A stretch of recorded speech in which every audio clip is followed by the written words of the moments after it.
հարցից, արդեն կարելի է իրանց նոր ծրագրով խոսել։ Դե տեսնենք ինչ կլինի այդ ծրագիրը։ Սկսենք, պարոն Արտուշյան։ Սկսենք։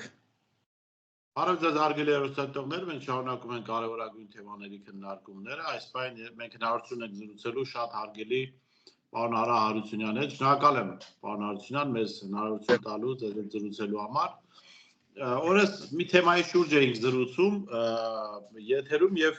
այդտեղ նաեւ հարցեր առաջացան, որ անհրաժեշտություն կա նաեւ ձեր գնահատականները, վերլուծությունները եւ մեկնաբանությունները լսել։ Խոսքը մասնավորապես Նիկոլ Փաշինյանից իշխանություն չխլելու կամ չվերցնելու անհնարինության մասին է, որը 7 տարի ապացուցվել է, որ հնարավոր չի իշխանություն վերցնել, կամ մեր այդ եթերի ավելի շատ վերլուծությունն այն էր, որ չկա մարդ, որը որոշում կկայացնի վերցնելու իշխանություն եւ պատրաստ կլինի պատասխանատվություն կրելու, այսինքն Նիկոլ Փաշինյանը, որը այսպես մահապարտի կարգավիճակով նստած է այդ աթոռին եւ այդ աթոռի անվտանգության երաշխիք է պատկերացնում, տարբեր քայլերի կարող է գնալ։ Արմեն Գրիգորյան դեպքում տեսանք, չնայած իշխանություն չէր ուզում, բայց մարդուն դատարանում ուղղակի սպանեցին առողջական վիճակին այդ վիճակի հասցնելով։ Այլ դեպքեր ենք տեսել, հա, ձերբակալություններ, բանտարկություններ։ Հիմա ես ոնց հասկացա, պարոն Արտուշյան, ինչ որտեղ դուք համաձայն չեք, ճիշտ եմ հասկացել, դուք կարծում եք, որ մարդը իշխանությունը վերցնելու համար, եթե մենք ներկայացնում ենք, որ իշխանություն վերցնելու համար առաջնորդի մասն է իհարկե խոսքը, պիտի պատրաստ լինի բանտարկության կամ անգամ հոգեբանորեն պատրաստ լինի, որ կարող է նաև մարդիկ փորձեն իրեն սպանել, ֆիզիկապես ոչնչացնել, դա ավելի մենք բարդացնում ենք խնդիրը, հա, այդպես ես հասկացա։ Ինչու եք դուք այդպես կարծում, եթե ճիշտ եմ հասկացել, խնդրեմ։ Սա ամենահիմնարար հարցն է, որ հիմա Հայաստանում գոյություն ունի, ոնց ազատվել այս իշխանություններից։ Բոլոր երկրներում էլ այդ հարցը կա, թե ոնց իշխանափոխությունն անենք։ Իրենց մոտ ավանդույթներ են ձևավորվել ինչ-որ ձևով իշխանություն փոխելու, օրինակ ամերիկացիք եկել էին պարբերաբար ընտրություններին, ժողովրդավարական այսպես կոչված ընտրություններ էին։ Ըստ որում սկզբից ոչ մի սահմանափակում չկար նախագահի հանդեպ, հետո FDR-ից հետո, Ռուզվելտից հետո որոշեցին, որ երկու անգամ անենք, սահմանափակում մտցրեցին, փոփոխություն մտցրեցին սահմանադրության մեջ, երկու անգամ անենք։ Ես հիմա մի քիչ խորանամ այդ հարցի մեջ, պարզվեց, որ երկու անգամն էլ կատաստրոֆիկ բան է, իշխանությունը երկու անգամ ունենալը, որտեղ իշխանավորը, որ գալիս է իշխանության, ինքը թիմով է գալիս, ինքը մի նպատակ ունի, ասենք, թե իր նպատակներն ունի այդ իշխանության հետ կապված, որպես սուբյեկտ, որպես տենց հավակնորդ մարդիկ։ Իսկ թիմը ուրիշ նպատակ ունի, տարբեր նպատակներ ունի։ Թիմի հիմնական նպատակը, եթե գումարային sense պատկերացնենք, ասենք, թե 100 հոգի են թիմը, այդ 100 հոգուց 80-ի մոտ նպատակը կլինի հավերժ մնալ իշխանության, այդ դիրքում մնալ։ Ոչ թե առաջի դիրքում, այլ երկրորդ, երրորդ, չորրորդ, հինգերորդ դիրքերում մնալ, որտեղ դա իրան ձեռ է տալիս։ Իր հավակնությունները բավարար չեն, որպեսզի ինքը դառնա, ասենք, թե առաջի դեմք, բայց հավակնություններն են կարել, որ ինքը միշտ մնա իշխանավոր։ Ու երբ որ պրեզիդենտը մտնում է օֆիս, երկրորդ օրվանից նա ոչ թե իր խոստումներն է կատարում, այլ թիմի պահանջն է կատարում։ Թիմն ասում է, «Նենց արա, որ մենք էլի մնանք, երկրորդ սրոկն էլ մնանք»։ Ու այդ առաջի ժամկետը վերածվում երկրորդ ժամկետ մնալու գործունեության։ Դրա համար են սկսվում պատերազմները ամերիկյան նախագահների, որտեղ ինքը պատերազմը սկսել է, դրանով ինքն իր գործը պետք է ավարտի, իր պատերազմը պետք է ավարտի, պատերազմը հաղթական վիճակի է բերում, ամերիկյան պատերազմները փողի կուտակման է բերում։ Այսինքն հասնում են երկրորդ ժամկետին, երկրորդ ժամկետն էլ են ձևի, որ ուրիշ տեխնացու չի կարող խոսալ, ինքը լծակներն ունի։ Ամերիկյան նախագահն էլ ունի այդ լծակները, ոնց որ Նիկոլն ունի, երկրորդ ժամկետ ընտրվելու։ Իր լծակները mass մեդիան կողքից ուրիշ բաներն են, դրանք էլ իր լծակներն են։ Այդ լծակները երկրորդ ժամկետի անցնում։ Երկրորդ ժամկետի ժամանակ էլ առաջի ժամկետի կերած բողկերը փակելով են զբաղված ու քննադատությանը դիմադրելով դուրս է գալիս ամերիկյան նախագահը իր 8 տարվա մեջ զբաղված է Իրան ու իր թիմին սպասարկելով։ Դրա համար ամերիկացիք, զինված ամերիկացիք իրենց հարցերը տանն էին լուծում, իրենց կապիտալիստական համակարգում իրենց փողն էին կուտակում իր հետագա կյանքի համար։ Դրանով ներկա Ամերիկան փոփոխված է հին Ամերիկայից, զինված Ամերիկայից, զինված ամերիկացուց։ Դրա համար վերջում իրենք հասան տեսան ուժ։ Քամալային ու բիձուն, խայտարակ բիձուն։ Մի բիձուն փոխարինեցին ուրիշ բիձուն։ Սա վարկաբեկում է իշխանության եւ այլասերում է, որը տեղի ունեցավ Ամերիկայում։ Նույնը տեղի ունեցել եվրոպական երկրներում։ Այսինքն հիմա աշխարհով մեկ կանգնած է իշխանության առողջ փոփոխության խնդիրը։ Մենք շատ վաղուց ենք կանգնած, նախնադարից ենք կանգնած այդ խնդրի առջև, գանք էությանը։ Նիկոլը վերցրեց իշխանությունը, ու Նիկոլն իշխանությունը պահում է թիմով։ Նիկոլի թիմը շատ լայն է, ինքը ունի իր նեղ թիմը, իր քպականներն են, իր սպասարկողներն են, բայց Նիկոլն ունի նաև այդ մի օրահացով Նիկոլի համար մարդ սպանողներ են։ Միլիցիան ունի, իրավականն ունի, թիկնապահներն ունի, իրան նվիրված խելագարներն ունի, որոնց տենդեր է տալիս է սա անում ինչ-որ կաշառում է։ Այսինքն իշխանության համակարգը մի Նիկոլ չի։ Ահռելի բուրգա, որ այս ստորոտը մի քանի 100,000 հոգի է։ Կարող է կես միլիոն են, ես չգիտեմ։ Այդ տվյալները պետք է պարզել, թե ում է ձեռ տալիս Նիկոլի մնալ։ Ինքը այդ օրվա հացն ունի։ Մեր մոտ հավակնություններն իջած են, օրվա հացի համար պատրաստ են ամեն ինչ անելու։ Այսինքն Նիկոլի խնդիրը, որ առաջի դեմքի փոփոխության խնդիրը, գտնվում է ստորոտներում, հասարակության ներքևի շերտերում է գտնվում։ Այն մասան, որը կարող է գնա ու Նիկոլ գցի, այդ ինչ-որ հասարակության միջին շերտն է։ Ներքևի բողոքավոր շերտով ռևոլյուցիոն ճանապարհով Նիկոլ փոխելը դա եղել է մի անգամ հոկտեմբերյան հեղափոխությունն է եղել։ Իսկ մեր մոտ 88 թվին էլ փոփոխությունը դրսից ներդրված էր սովետ քանդելու համար, դա հայկական process չէր։ Դրանից հետո հայկական իշխանությունները փոխանցվել են ժառանգաբար ամերիկյան սիստեմով իշխանության փոխանցման երկու ժամկետով եկել են, այդ երկու ժամկետը զբաղված են եղել թալանելով իրենց թիմերին սպասարկելով։ Նիկոլն էլ եկավ այդ բաներից այն տարբերությամբ, որ Նիկոլն ասում չէ, դա իսկ բավարար չի։ Ես գալու եմ վարչապետ ու հավերժ մնամ, որովհետև վարչապետի դեպքում երկու սրոք գոյություն չունի։ Այդ անտեր թղթի վրա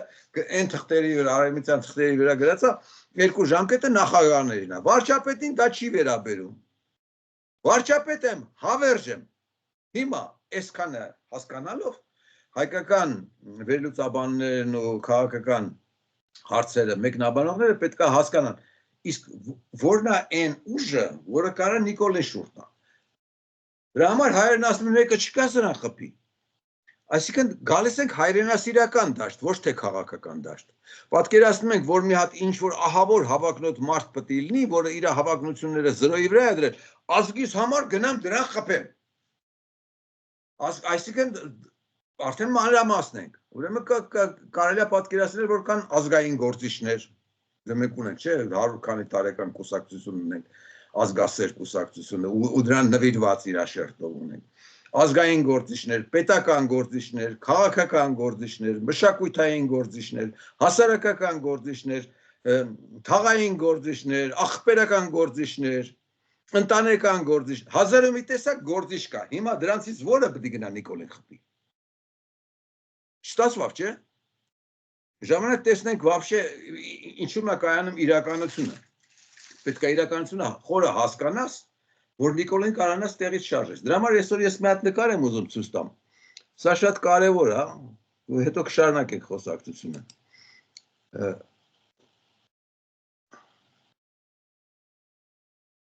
Այս նկարն եմ ուզում ցույց տամ։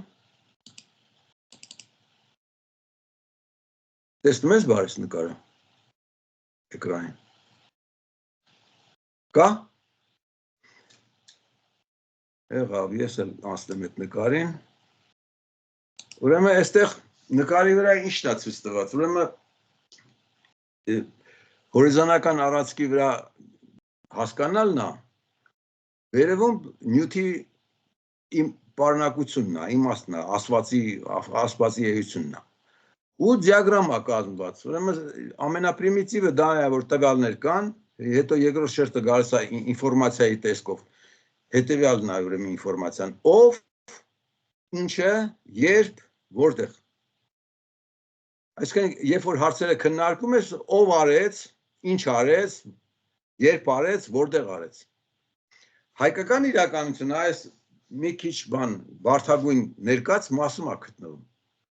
Մենք չենք բարձրանում դեպի գիտելիքի միջավայր եւ իմաստության միջավայր։ Գիտելիքավոր մարդիկ այս ամեն ինչի հիման վրա ասում են ինչպես արվեց դա։ Ոչ թե ով, ինչը, որտեղը, այլ ինչպես է։ Կարևոր հարցը ինչպեսն է։ Դրանից հետո գալիս է ինչու անես։ Մենք ինչպեսին չենք ասել, բարիշը։ Ինչուին առհասարակ չենք ասել։ Հիմա մեր հարցը կանգնած է ինչպեսի վրա, թե Նիկոլին ինչպես գցենք, մեր համակարգը ինչպես փոխենք, մեր արժեքային ինչպես փոխենք, մարդկանց ինչպես նորի տրամադրենք։ Ինչուն արդեն ուրիշ հարց է, ինչուին չմոտենանք, հələ շատ հեռու հարց է։ Այսա նկատի ունենալով այս գրագիրը, այս գծագիրը միշտ աչքի առաջ ունենալով մի հատ տեսնենք քաղաքական դաշտը ինչի չի քննարկում, թե ինչպես անել։ Այդ ինչի հետ մեկը պետք է գնա Նիկոլին խփի գցի։ Իսկ ինչի Նիկոլի այդ երկրորդ շերտը, որը Նիկոլի իշխանության ամենամեծ հենարանն է, որը իր մի օրալափի համար պատրաստ է մարդուն ասֆալտին ծխելու, բորդուր լիզել տալու։ Ինչու այդ մարդիկ չեն երևում։ Դուք մի հատ Նիկոլի պաշտպան նենց ագրեսիվ միլիցու տեսած կաք, որ ժողովուրդը քննարկի։ Մեկ անունները տալիս են, հենց հիմա չեն տալիս, հների վերաբերյալ ասվում, բայց Նիկոլի հետ կապված իր նվիրալներից որևէ մեկի անունը չի քննարկվում։ Ժողովուրդը չի ասում այդ մասին։ Այսինքն հասարակական կարծիքի ինստիտուտը վրեժին հը չհասնենք, բարեժան։ Հասարակական կարծիքի ինստիտուտը մեր մոտ չի աշխատում։ Ոնց ես դու պետություն, հասարակություն, ազգ, եթե հասարակական կարծիքը ոչ մեկի վրա չի ազդում, թքած ունեն։ Ինչի թքած ունեն, որովհետև հասարակական կարծիքը չի քննարկվում լուրջ մարդկանց կողմից, որպես կարևոր բան։ Լուրջ մարդկանց կողմից, այս ճակերտավորը քննարկում է, որ ես ասեցի։ Բա ես ասել եմ, բա ես հայետ եմ ասում, ես վաղուց եմ ասել, հասկացանք, ընկեր ջան, բայց քո ասածը բանի տեղ դնող չի եղել։ Դու հաջորդ քայլին մոտեցի, ինչու չի եղել։ Ինչու է այս վիճակը, որ մարդկանց չի հետաքրքրում, արդեն իրենց ճակատագիրը չի հետաքրքրում։ 7000 զոհ այնտեղ թաղեցին, երկիրն ավերեցին, տարածքները տվեցին, Ղարաբաղցին վերացավ, Ղարաբաղը վերացավ։ Այդ հարցերի պատասխանները, խորքային պատասխանները, կոնցեպտուալ պատասխանները մենք չենք տալիս, թռնում ենք առաջ։ Բայց աշճանով ենթադրենք դու բարձրանում ես, ասենք թե կտուրը տանիքդ վերանորոգ։ Եթե աշճանի մի աշճանը փայտը բացակայի կբարձրանաս, չես բարձրանա։ Չի կարելի աշճան թռնել ու հիմարի տեղ ասել, չէ, այս բան չկա, ես ոնց լսի, դասարանները թռնելով 10-րդ դասարան չի կարող երեխան նստի։ Հիմա քաղաքական դաշտում բոլորին թվում է թե իրենք 10-րդ դասարանցի են, համալսարան ավարտած են, հանճարեղ են, են։ Հիմա գանք բանի, ինքնազոհ այդ պատրաստ մեկին։ Այդ մարդը խի պետք է գնա այդ ինքնազոհությանը, բարիշա։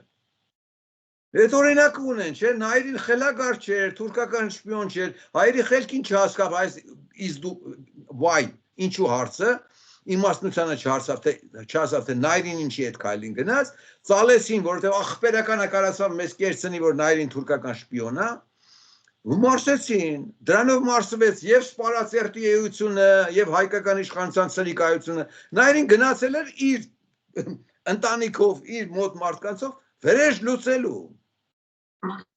Բան Արությունյան, ներողություն, իմ խոսքը, այսինքն խոսքը ամենևին մարդու մասին չի, որը զենքը կվերցնի, կգնա Նիկոլի հարցերը լուծելու։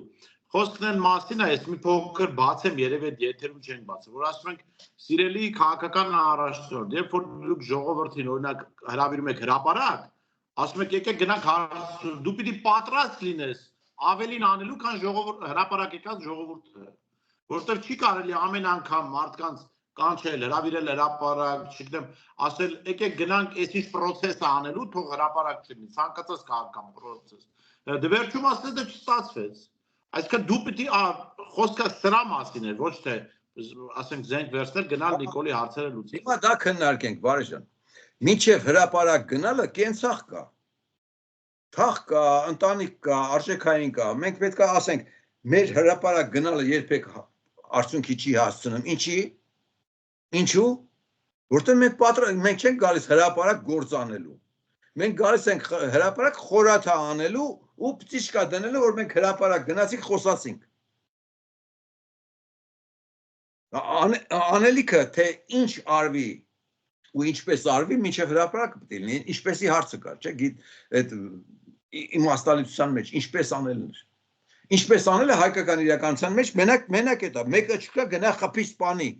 իսկ 10 հոգով, 50 հոգով, 100 հոգով անելը չկա մեր մոտ։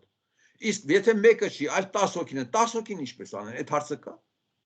Կամ որ հրապարակում կես միլիոն են հավաքվում, 5-10 միլիցու դեմ ինչպես ու ոնց անեն, այդ հարցը կա, ինչի չի ծակում։ Բայց այսինքն ամեն անգամ հրապարակ կանչող ցանկացած մեկին, ով հավաքում է մի հոգի մարդ, թեկուզ, այդ մի հոգին պետք է ասի, ընկեր ջան, ես եկա կայնեցի, ինձ ինչ ես ասելու անեմ, որ առանցից դու չես կարող անես։ Այդ հարցը քանի չի լուծվել, չի կարելի հրապարակ հավաքվել։ Լսի 88 թվից 37 տարի նույն տեխնոլոգիայով առանց մի մաս ավել հասկանալու ու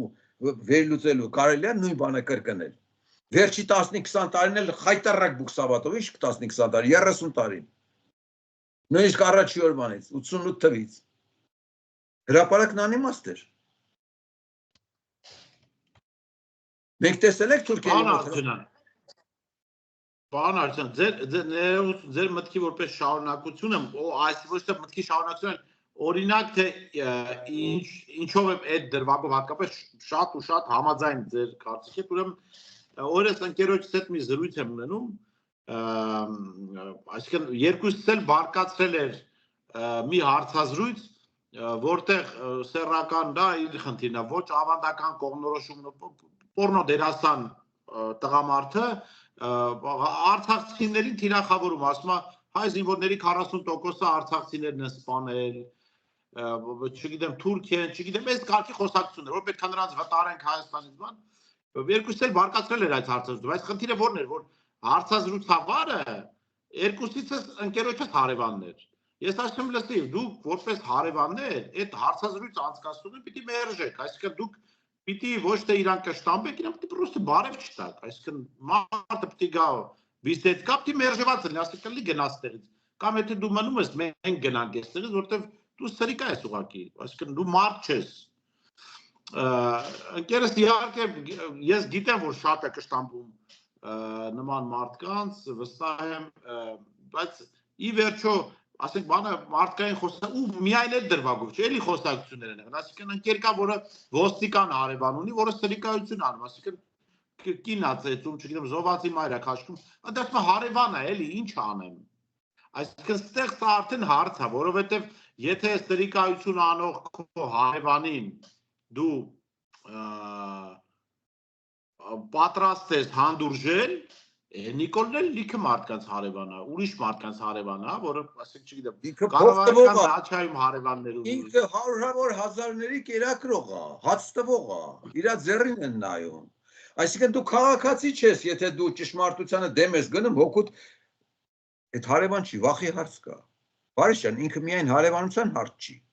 Ինքը վախում է դրան բանանի մի բան ասի, որովհետև գիտի, որ կարող է նա վրեժ լուծի, որովհետև ինքը մտածում է, այս մարդը կարող է մի քիչ գժություն ունի, խելառություն ունի, ֆանատիկություն ունի։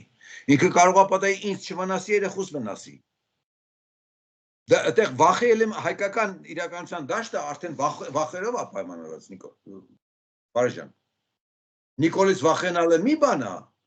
բայց Նիկոլի շներից վախենալը լրիվ ուրիշ բան է։ Ու այդ իրականության մեջ բոլոր լկտիները ու մի քիչ այնց անվախ մարդիկ, այսինքն մի քիչ գժություն ունեցողները, որովհետև բացարձակ անվախները հիմնականում գիժ են լինում։ Մի քիչ գժություն ունեցողները լրիվ դարել են դրության տեր։ Հարցը ես այդ հարցն ունեմ, էկրանից խոսող բոլորին, բարիշան, իրանք ջրիկացնում են հայկական իրականությունը։ Եթե դու հարցը հանգեցնում ես Նիկոլ խփելուն, ժամանակ գնա խփի։ Եթե չէ, ուրեմն ժամանակ ինչպես հարցն անել կա։ Հետո նոր ինչու հարցը կա։ Հենց խոսում ես, ասա ինչպես, այ ընկեր։ Նույն հարցի վրա կարելի է 40 տարի բուքսավատ անել, դարերով բուքսավատ անել, ու ոչ մեկը հարցը չի վերցնում, ինչի չի վերցնում, կողքինը չի, այդ ինչպես հարցը չի տալիս մյուսին։ Ու չեն հասկանում, որ վտանգավորությունը, լավ ինչպես ամաչ վախում եք տակ, գոնե ասեք արա հերիքա խոսակ։ Հերիքա խոսակ, հերիքա միտինգ վեք, հերիքա էս անեք, են անեք, ընտրություն անեք, իմանալով որ պարտվելու եք, դեպուտատ խաղալ իմանալով որ դուք Նիկոլին եք սպասարկում։ Ամբողջ պարլամենտը նստած Նիկոլա սպասարկում ու չես կարող դրանց հասկացնես, որ հարա դրանք նույն դավաճաններն են։ Նիկոլը միլիոնի համար է անում, թուրան կերտելու համար, որպես թուրք է անում, իսկ դուք մի փորահացով ձեզ եք ծախում արա, ձեր հայրենիքն եք ծախում, ձեր ազգին եք ծախում։ Ամեն մարդ, որը առաջարկում է մի բան, նախարարչարկողները շատ քիչ են։ Կամ երազում է մի բան, թե մեկն ալնի դրան խփին, պետք է իրան ասես, արա հույսդ ինչի վրա է։ Ամոթ 21-րդ դարում ենք ապրում, մի հատ նայ մյուս երկրներ, հեսա Պակիստանն ու Հնդկաստանն են իրար մորթելու։ Դա հիմա գները, գործողությունների գները ահավոր բարձրացած են բարիշ։ Մոլորակին են հասել արդեն, արժեքը դրան է ասել, անհատը պետք է հասկանա, թե այս ինչ է կատարում, այս որ խեղկատակներն են եկել իշխանության արևմուտքում, դա իր հետևանքներն է ունենալու, չէ։ Իներցիայով հələ որ արևմուտքը անհոգ ապրում է, բայց հենա Իռլանդիայում արդեն ցույցեր են սկսել միգրանտների դեմ։ 8 թվին ես գիրք եմ նվիրել դրա, որ չի կարելի Եվրոպան լցվեց միգրանտներով, դուք կորցնելու եք ձեր ինքնությունը ու վերանալու եք որպես պետություն։ Մուսուլմանների հետ անհամատեղելի եք, իրենք բազմանում են, իրենք ուրիշ ձևով են հարցերը լուծում, դուք ուրիշ։ Փորձեք դիմադրել։ Երկրորդ մարդը չկա, որ կարդա ասես կարևոր է վերցնենք։ Դուս է գալիս, որ կարծիք տարածում են Ամերիկայում։ Իմ հեռուստատեսության ալիքները 600 հատ են։ 0 ալիք կա նայելու։ Արշա, 0։ Բոլոր ալիքներով գեշ կնանիք են խոսում, կես իշխանությունա գովում, կես իշխանությունա քրվում, ոչ մեկը հիմք չի քննարկում։ Նույնը ռուսական ալիքներն են։ Ռուսաստանը կործանեցին այդ պատերազմով։ Ուկրաինան կործանեց, հրայ Զելենսկին որպես հայրենասեր Ուկրաինան կործանեց։ Աշխարհում շատ ծոր բաներ են կատարում ու հայերը այդ առաջին ֆրոնտում են այդ ամեն ինչին։ 88 թվից մենք դժոխքի մեջ ենք։ Բայց երբ է ուղեղը միանալու, այդ ինչու հարցը, իմաստնության հետ կապված, ինչու հարցը, ինչի չենք տալիս մեզ։ Ամեն խոսացող պարտավոր ասել, հետո, ընկեր ջան, ինչպես, ինչու։ Նիկոլը չի հիմա գործանողը, պարլամենտն է ու Նիկոլի հենարանն է։ Ասելիք ունեք, ցանկացած պարլամենտականի կարելի է դավաճան հռչակել։ Ցանկացածի, կարելի է, չէ, իրոք դավաճաններ են։ Չէին հասկանում, ինչ են անում։ Պարոն Հարությունյան, տեսեք, դուք հասարակության,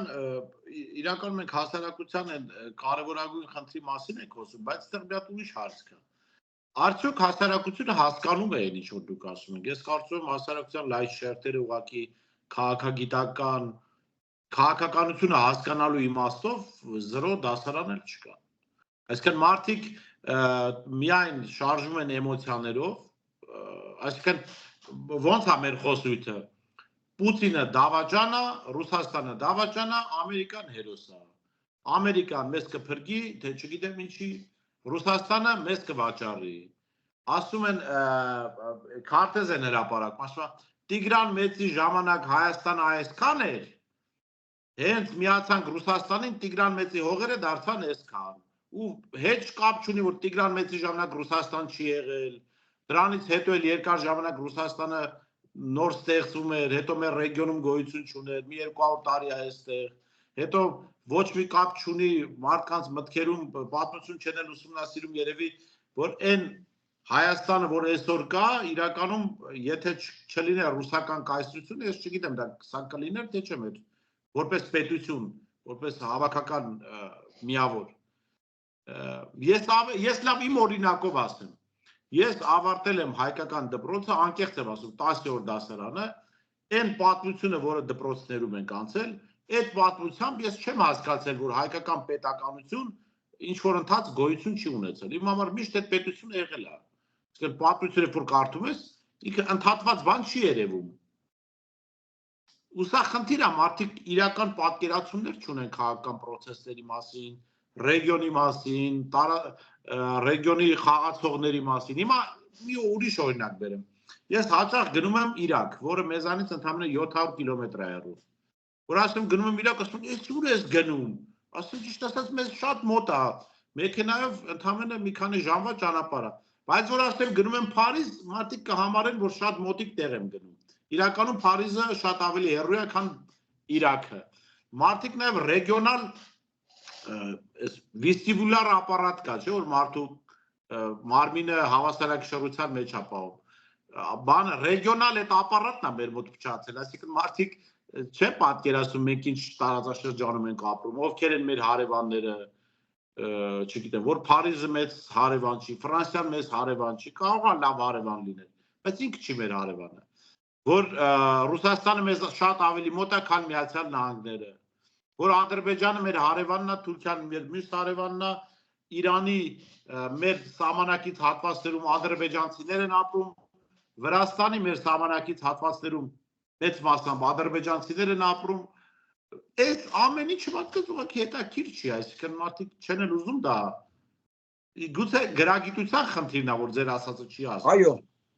զուտ գրագիտության խնդիր է, բարի ջան։ Մեր հայրենասիրությունը, հայկական ճակերտավոր հայրենասիրությունը, որը մեզան ներարկվել մեր մեծերի կողմից սովետական շրջանում ապահովենք, մեծ դուս ենք տվել, գրողները, հրապարակային գործիչները մեզ բարձրացրել են որպես ազգ, բայց մեր խնդիրների խորքերը չեն բացատրել մեզ։ Թշնամիներով են բացատրել, թուրքը էս է, այն է, ռուսն է, այն մեկն է, բայց մեր թերություններին երբեք չեն անդրադարձել։ Հետո էլ սովետը որ կործանվեց, դպրոցը վերացավ, ու մենք հայտնվեցինք այդ պլենտուսին, հատակում հայտնվեցինք։ Բայց խնդիրը նրանն է, մեր խոսակցություններից միշտ ասենք նրան, որ պետք է միջնորդ մարդիկ լինեն, որոնք ավագ սերունդը դեռ կա, որը սովետական կարգին դպրոցը ավարտել, դա պետք է միացած լինել հարցերին։ Այդ բանը մեկուսացումը այն մարդկանց, որոնք ունակ են դա անելու, տեսնելու, մեկուսացումից կողքին դուրսվելու, դա չկա։ Դա էլ մեր արժեքայինի մեջ է, մենք հակահասարակական ենք։ Մենք ինդիվիդուալիստ ենք, պրիմիտիվ ինդիվիդուալիստ ենք, բայց հավակնոտություն չունենք։ Մենք մենակ մեր հացը ճարելու խնդրի վրա ենք կանգնած, արարելու խնդիրը, հավակնություն արարելու խնդիրը չունենք։ Ու դրա վրա է հիմնված նաև Նիկոլի գալու վերաբերյալ թեզը, թե Նիկոլին Սերժը բերեց։ Էս բերեց, իրանք աճացրին, իրանք դրեցին եւ այլն։ Դու չես կարա հային բացատրես, որ Նիկոլն ինքը առանձին երևույթ է, ինքն իրան բերել է։ Երբ որ փորձում ես ասես, բա լսի, Նիկոլից թողենք մի կողմ, բա մյուսները ոնց հայտնվեցին։ Օրինակ այն մեր մեծ օլիգարխները հատ մի հատ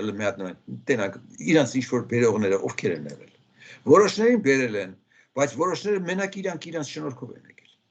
Այսինքն հայը չի ընդունում, որ կան մարդիկ, որոնք իրանց արժանինքների շնորհիվ դիրքերի են հասել։ Խուլիգան արժանինքներ են, բացասական արժանինքներ են, սրիկա արժանինքներ են, բայց իրանցն են այդ արժանինքները։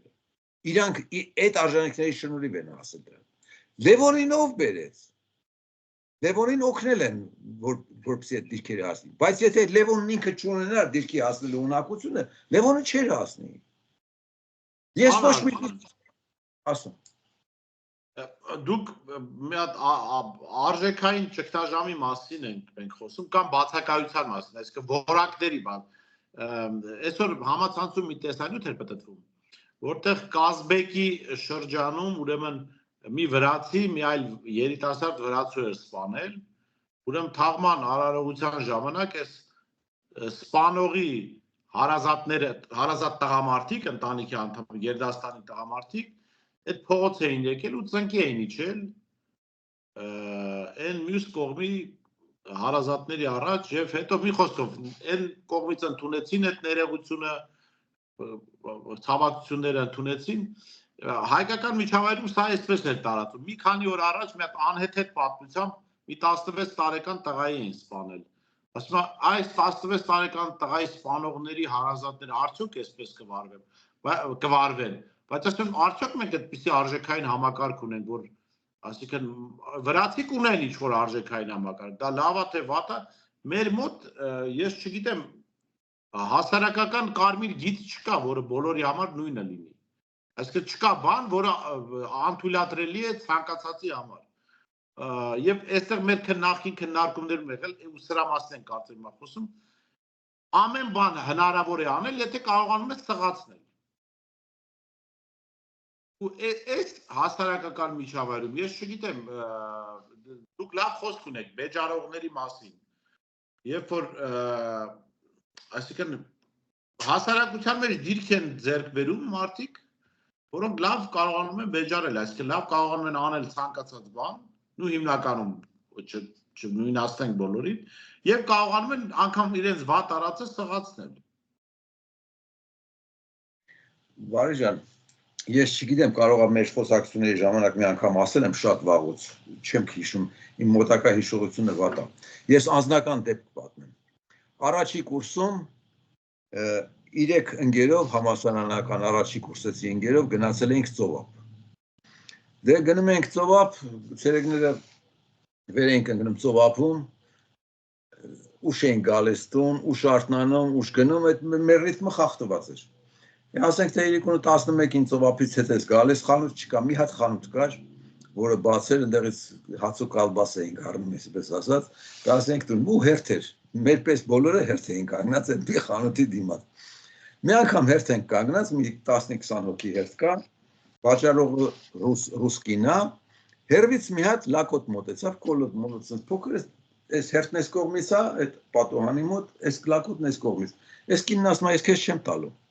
հաց չեմ տալու։ Այս տղեն ձեն չի անում մնում է։ Իմ ընկերը, այդ առաջի կուրսի ողորմածիկ հիմա մահացել է։ Ինքը սամբիստ էր։ Գնաց նրան ասեց տա ջան արելի լուսարստից։ Համ տարիքով էինք դրանց մեզ։ Իրանք կլինեն ասենք թե այդ լակոտը կլիներ մի 15-16 տարեկան, մենք 17-18 էինք ելի մի քիչ։ Սա ինքնաբար շատ վստահ սրան մի կողմ քաշեց, ես ասեցի սա կտենաս։ Ինչ որ անհասկանալի լեզվով։ Դա Սոչիում էր։ Մի 5 րոպե հետո սա եկավ կաղալով կողքից էլ 2 ընկեր։ Ու ձեռին մի բան ա դրած, ինչ-որ մի բան ա վերնում, կաղալով գալ, դու մի ասա կոշիկն ա հանել, տարել ա զուգարանի մեջ ա կոխել, եկել ա, որ խփի այդ ընկերոջս։ Մենք տեսանք, սա եկավ, հասավ ու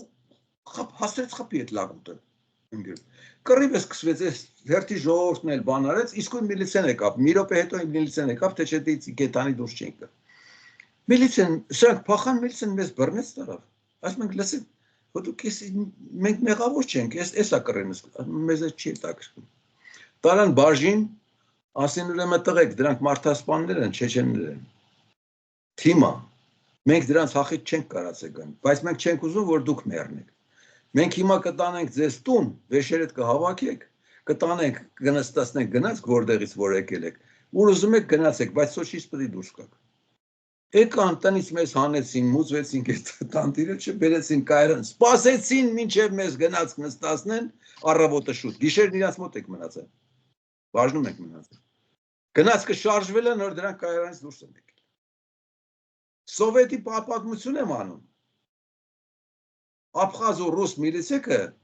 դրանց դեմ կզած էին։ Հիմա արժեքային գամ, այդ որ գնացել են ցեղով դրանց դեմ կռացել են ներողություն են խնդրել։ Դա արժեքային մտած է։ Բայց այդ արժեքայինի մյուս ծերը կա, արժեքայինն ասում է, եթե հանգարց ներողությունը չվերցնեին, դու պետք է վրեժդ հանես։ Պետք է պատժես, պետք է սպանես։ Այսինքն այդ երկու ցեղն էլ կանգնած են եղել լուրջ խնդրի առաջ, պատերազմը սկսենք, զոհվենք, թե ինչ անենք։ Մտածել են արի ես քայլին գնանք, միգուցե նախապես էլ ինչ որ տեղեկացել են, նրանք էլ ասել են, որ գաք սենց ներողություն խնդրեք կներենք բանման, այս հաշիվը կմաքրենք։ Այսինքն իրանք այնքան վճռական ու հաստատակամ են այդ երկու կողմն էլ, որ իրանք այսպես հրապարակավ լուրջ գործ են արել։ Մեր մոտ արժեքային թելադրանքը չկա, որովհետև վրեժի ինստիտուտը մեզ մոտ չկա, ու այդ հաստատական մարդիկ չկան, որոնք երկու կողմից հավաստի կասեին, եկեք այս բանն անենք ու այս հաշիվը փակենք։ Մեր մոտ ավակը չկա։ Լակոտներն են միջավայր եկել, եւ իշխանությունն է լակոտ, եւ ընդդիմությունն է լակոտ, անլուրջներն են եկել միջավայր մտել մեյդան, հարց չես կարա լուծես, որովհետեւ վստահությունը չկա ոչ մի կողմից։ Լակոտին ո՞նց վստահես։ Այսինքն մեր մեծերը, որոնք Մասիս են գովերքել, իրանք պետք է հարցը բարձրացնեն, թե այս Մասիսի հարցը ո՞նց ենք տակից դուրս գալու։ Հետ չենք կարող վերցնենք, հիմա լուծում է պետք։ Լուծում չեն տվել։ Վերեժով լուծեիք, որ կռվող դառնային, հետո Հայաստան ու Ղարաբաղ չկորցնեիք։ Եթե այդքան վատ եք, մեծերով ասեք, որ մենք հիմա ոչնչություն ենք, թուրք ենք, ընդունում ենք թուրքություն։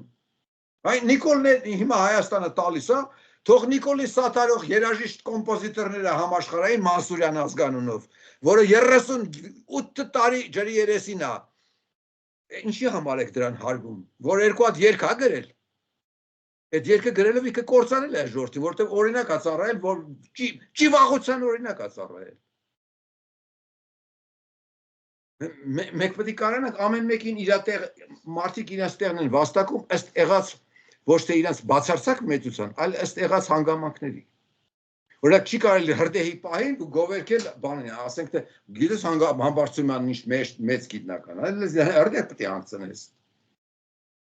Ամեն պահ իր լուծելիք խնդիրներն ունի, անելիքներն ունի, ու այդ պահին դեմ գնացողին պետք է որ խանգարում է հրդեհի հանգցնել, պետք է դրա հարցերը լուծես։ Այդ իմաստային մասը, խելքով անելիքը, գործնական մասը մեզ մոտ չկա, մեր մոտ խորաթան է։ Հարևանների խնդիր կա, հարևանը այլանդակա վերաբերմունք դրսևորի լսի։ Իմացի, եթե այդ քեզ չի վերաբերում ոչ մի ձևի, որպես քաղաքացի մի խոսա հետը։ Բայց եթե դու տեսնում ես, որ իր արածը ի վերջո քո հերն է անիծելու, քեզ փախստական է սարքելու, երկիրն է կործանել, լսի, քո անելիքը մենակ այդ հարևանն է, դու Նիկոլի հետ գործ չունես։ Որտեւ ինքն է Նիկոլի հենարան։ Կարող է Նիկոլական էլ չի, բայց իր արածներով ինքը նպաստում է համակարգի հավերժացմանը։ Այո։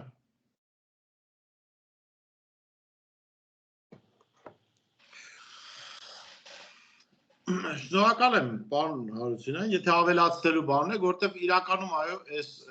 մենք երևի մի քանի դրվագով սրա մասին խոսել ենք, միշտ եկել հասել ենք նրան, որ չկա վրեժի ինստիտուտ, եւ այդ 16 տարեկանի սպանության պատմությունն էլ ցույց է տալիս, այսինքն սպանողի հարազատները ինչու են հանգիստ, որովհետեւ վստահ եմ, որ չկա վրիժառու,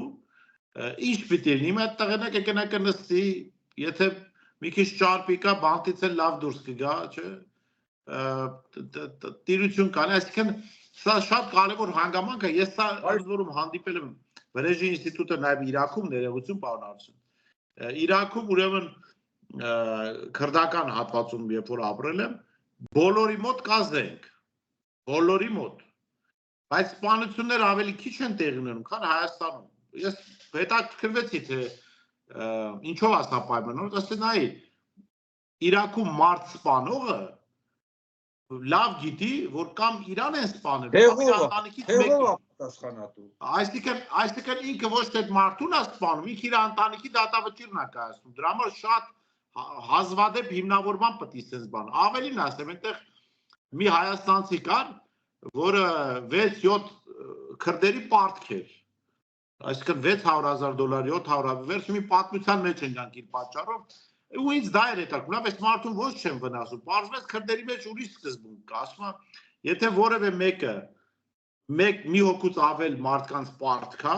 ասենք 5-6 հոգու ոնց որ այդ հայաստանցին։ Ու այդ 5-6 հոգուց որևէ մեկը որոշում է, որ իրան պիտի սպանի, ապա այն 4-5 հոգու պարտքը ինքն է տալիս։ Ասում են այդ մարդը ողջ կլիներ, մենք մեր փողը կստանանք, եթե դու որոշել ես սպանես այդ մարդուն, ուրեմն դու պարտքը վերցրել ես քո վրա։ Այսինքն հիմա սա լավ է, վատ է, ես չգիտեմ, բայց անգամ այդ հասարակությունը, որը հետամնաց կարող է համարվել հայաստանցիների աչքերով, օրենքից դուրս բարոյական արժե համակարգ ունի, որը կարգավորում է իրենց կյանքը։ Չգրված օրենքներում։ Այո, այսինքն գրի առնված չի, սահմանադրության մեջ գրված չի, դատարանի բան չի, հա։ Բայց մարդիկ իրենց արժեքային համակարգում ունեն մոտեցում, որ ասում են, ընկեր, եթե դու որևէ մեկին սպանել ես, քո ընտանիքը վերացնելու են, եթե դու որոշում ես կայացրել որևէ մեկին սպանել, ուրեմն Դու քո ընտանիքի մասին ես որոշում կայացրել։ Եկանք ակունքներին բարաշան։ Քրդերն էլ պետություն չեն ունեցել։ Ես իմ երբ են կորցրել Մարաստանները եւ Դանսկի պետությունը դրանց հետո չեմ ունեցել թե չի։ Դուք իմանաս։ Հայերն էլ չեն ունեցել։ Բայց քրդերը ձեռք են բերել այդ զենքի արժեքային ու վրեժի արժեքային ունեն, իրաց մոտ չգրված օրենքներով կառավարել, հայերը չունեն։ Հայերի չգրված օրենքն ասում է ով է ես փալան։ Այդ բացարձակ անպատժելիության բան է, սկզբունք է, էլի հայը մեջտեղ քաշում։ Բոլորին հիմարի տեղա դնում, ինքն իրանն անում է, որտեղ անվրեժ հասարակությունը։ Հիմա ոնց է եղել, որ քրդերի մոտ գոյացել է այդ արժեքայինը ու պաշտպանվել է։ Հայերի մոտ չէ։ Ես կարող եմ ասել, որ նրանք քրդերի մոտ ինչ որ ձևով որոշ իմաստուն տղամարդիկ կարողացել են ներդնել, ստիպել, ենթարկեցնել այդ արժեքայինը ներդնել։ Մեր մոտ այդ մարդիկ չեն եղել, երևի զոհվել են, չգիտեմ ինչի, չեն հասցրել այդ գործը կատարել։ Իսկ թվում է քրիստոնեությունն էլ է շատ մեծ դեր կատարել, մեզ այդ ենթարկվելու գաղափարը, որ մցրել է, խորենացու ոսկրերն են լցրել գետը, հայ մյուս տերտերները, ու մինչև հիմա հայ տերտերները դրա պատասխան ոչ մեկը պատասխան չի կանչում տերտերներին։ Դե լսի քո նախորդները, այդ հարցը քննարկված կա, ինչի խորենացու ոսկրերը դուք լցրեցիք գետը, դա մարդն ինչ էր արել, կեսեջ բաներ գրել ձեր մասին։ Այդ ոսկրերը գետը լցնողներին դուք որպես քրիստոնյա, որպես հայ սրիկահանել եք, այնտեղ գրել եք, թե մենակ սրբեր են ձեր մոտ։ Դավաճաններ չկան, ոչ մեկը չկա, ձեր պատմության մեջ դավաճանների հանդեպ վերաբերմունք չկա։ Չկա, եկեղեցին ասել է դավաճանությունը մեր մոտ գոյություն չունի, ժողովուրդ մի քննարկեք, վրեժ էլ պետք չի։ Այդ սա սկզբունքային հարցեր են, որոնք մենք պետք է բացած լնենք, քննարկած լնենք ու ասենք, այս ինչու՞մն է բանը լսեք, մեր եկեղեցին ինչի անտեր թողել մեր զոհերին։ 88 թվից մենք միայն զոհեր ենք տվել։ Մի հատ վերլուծական կա, հայկական այդ քաղաքական դաշտը վերլուծել է, թե ով ինչ սխալ արեց, որտեղ է սխալն արեց, ինչի սասես տեղի ունեցավ։ Ոնց եղավ, որ խելագարների անցավ իշխանությունը, սրիկանների, խելագարների, տականքների, ինչի ոչ մի նորմալ չկա, ինչի այսքան մարդ արտագաղթեց, ինչի հավերժ պարտվեցինք, այդ դրոն էիք սարքում, արա, ու մի հատ դրոն ցույց տվեք, լսեք, մեր օրերում է բարեշան։ Հիշում ես այն ընկերը ինչքան փող հավաքեց։ 300,000 դոլար։ Ես երկրորդ, երրորդ օրվանից կողքիններին ասել եմ, արա դա ամացուրից դա փող է հավաքում, հասկացեք ինտերնետից է նկարները վերցնում։ Չես կարա դու հայրենասիրոջը, չեմ կարա ասեմ հայրենասերին, հայրենասիրոջը։ Բացատրես, որ մեկը կարա սրիկա ունի ու քեզ խափի։ Ինչի ճշմարտություն չի մտնում մեր իրականություն։ Դա ես չգիտեմ ինչու նա բանը։ Խորն է։ Նույն բանը ասեմ, Վովա Վարդանովը, ես անուններ եմ տալ, Վովա Վարդանովը, որը բան է անում, Նիկոլի իշխանության դեմ Նիկոլի Պաղողների դեմ որևէ քայլ արած չկա, բայց մարդը փող հավաքում գմբեթներ է սարքում, ասում է, ընդ որում երկրորդ գծում չէ, անգամ երրորդ գծում չէ, հա, եսին որտեղ։ Սարքում ասում է, այ որ հարցակվեն ամբողջ պաշտպանական գծերը փլվեն, առաջի, երկրորդ, երրորդ գիծ, մենք ստե գմբեթ կունենանք, ստեղից խփենք, թե դա ում են խփելու ես չգիտեմ իհարկե, բայց մարդիկ երբ որ դու ասես լավ ընկեր, եթե դու փող ես տալիս, ասեք գմբեթ սարքելու համար, եթե դու փող ես տալի, ասեք ինչ որ դիրք կահավորելու համար, հələ Նիկոլը ցույց է տվել, չէ, առանց բետոնով կահավորված հրաշալի դիրքեր հանձնել է, առանց կրակոցի, այսինքն իմաստը ո՞րն է դրա տակ մտնելու, այս իմաստը ո՞րն է դա քարոզելու։ Ժամանակին թուրքը արբանյակները առել, Ալիևը, որին հայ լակոտ լուկոտը ձեռ էին առնում որպես հայվանի, որպես բռնապետի, այդ բռնապետը նավթային փողերով համ Իրանա կերակրել, համ թուրքերին սարսափելի կերակրել, աշխարհով մեկ դիվանագետներ ուղարկել, լոբիստություն են անում, գնացել է Վատիկանը ռեմոնտ անում, մուսուլմանական երկրի գործիչը Վատիկանը ռեմոնտ անում։ Ռուսաստանն ամբողջապես թուրքերի լոբիզմի տակ է, ադրբեջանցիների լոբիզմի տակ է։ Լավ իրականությունից ինչքան կարելի է բան անել, փախչել ու ջրի երեսին մնալ։ Գոնե ձենները կդրեն, ասենք մենք մասնատված ժողովուրդ ենք, ոչ մեկը գոյություն չունի, բոլորս ոչխար դուս եկանք։ Չէ, սրբեր դալական, լիքը սուրբ կա։ Եկեղեցի սուրբ եկեղեցու գլխավորությամբ։ Շնորհակալ եմ պարոն Հարությունյան, հետաքրքիր զրույցի համար։ Ես էլի կոչ եմ անում բոլորը, ովքեր հետևում են մեր այս եթերին, ձեր ուրիշ իհարկե քիչ են լինում այդ եթերները ձեր էջում Ես ասեմ Բարի ջան, մի րոպե էլի, ես ռուսերեն տպագրել եմ ուրեմն քաղաքագիտություն գլուխ գովամ, քանի որ Հայաստանում դու չես կարող գլուխ չգովաս, որովհետև թքածուն են վրեդ։ Ուզում ես ոտդ կիսի տուր ուտեն, անշնորհակալ եմ։ Շատ լուրջ գիրք ա գրած։ Ֆեսյան իմեջում կամ ընկերականում հետաքրքրվեք, ֆանտաստիկ գիրք ա, շատ էժան գնով կարելի է կարակ ստանաք։ Ես այդ գրքերից ոչ մի կոպեկ չեմ ստանում, դրա գնում է բարեգործություն։ Շատ լավ, շնորհակալ եմ, պարոն Արությունյան։ Տեսություն։